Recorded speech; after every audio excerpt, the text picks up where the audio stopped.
So Benjamin Netanyahu, Prime Minister of Israel, gave a speech today at the JNS, and he revealed some things that until now I think he kind of kept under wraps or have been confidential.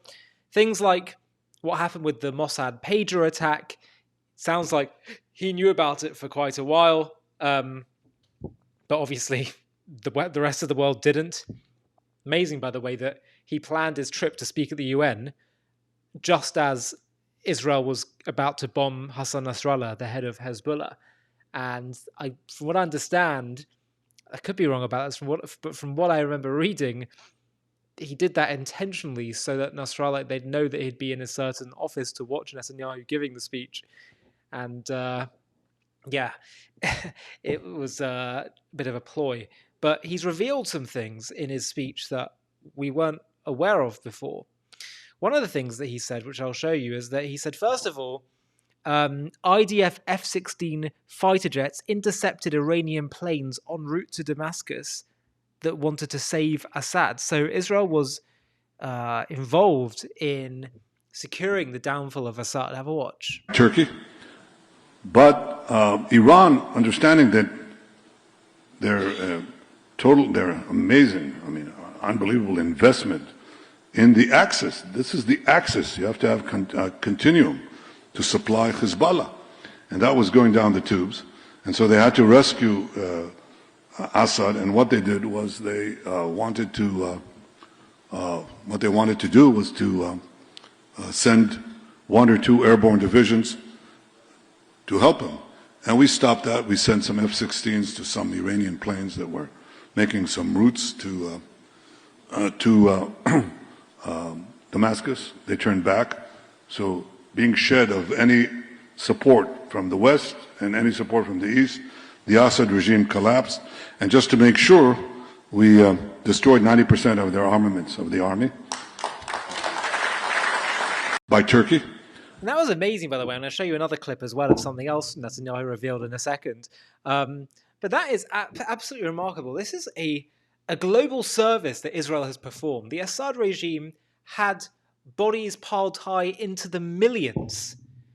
I mean, one of the great ironies of the world's obsession, the streets being filled with protests about Israel fighting a just war in Gaza, trying to destroy Hamas, which people are upset about. You don't see any kind of similar levels of diplomatic, activist, and political pressure put on Syria, where you had more Syrians killed by the Assad regime in the civil war in the last 10 years than those that have died on either side of the Israeli-Arab conflict since Israel's re-establishment in 1948. I mean, it's just unbelievable. And Israel, look at the service Israel's done to the world by putting the Assad regime to bed. Done without applause and fanfare. Unbelievable. But we also saw something else. Netanyahu revealed that Israel took action to set Iran's nuclear program back by 10 years. Things that we didn't necessarily appreciate. Have a watch. The reason Iran doesn't have nuclear weapons is because successive governments under my prime ministership have led successive actions, which I won't discuss here with the same, forgive me, with the same detail over the years, and that set them back about 10 years from where they thought they'd be. 10 years ago, they already thought they'd have a nuclear arsenal. They don't.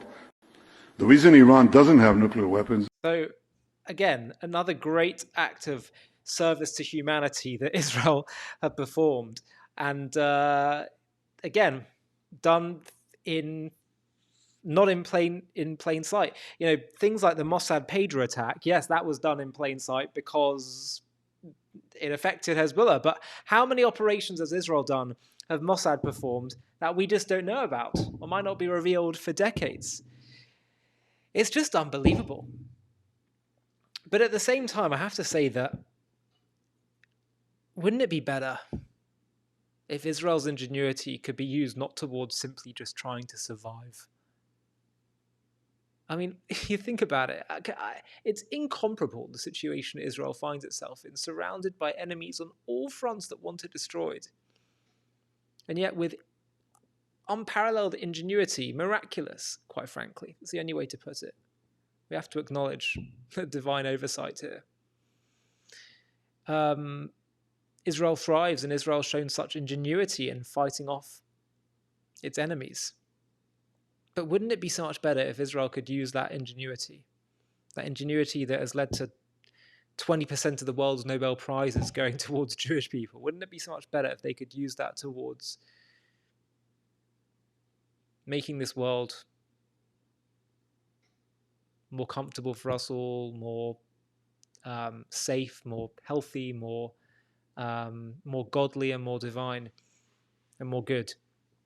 That's not to say that we don't do that and that Israel isn't doing that. Israel has shown incredible advances in technology and healthcare, and also in, they've totally rebuilt Torah learning since its destruction. So much of the Torah world was destroyed after the Holocaust. But how much more could Israel and the Jewish people be doing if everyone aged 18 to 21 didn't have to spend 3 years of their life in the army and end up losing loved ones and suffering so much, and being constantly vigilant in their economies being tested and stressed by all these challenges that they're facing?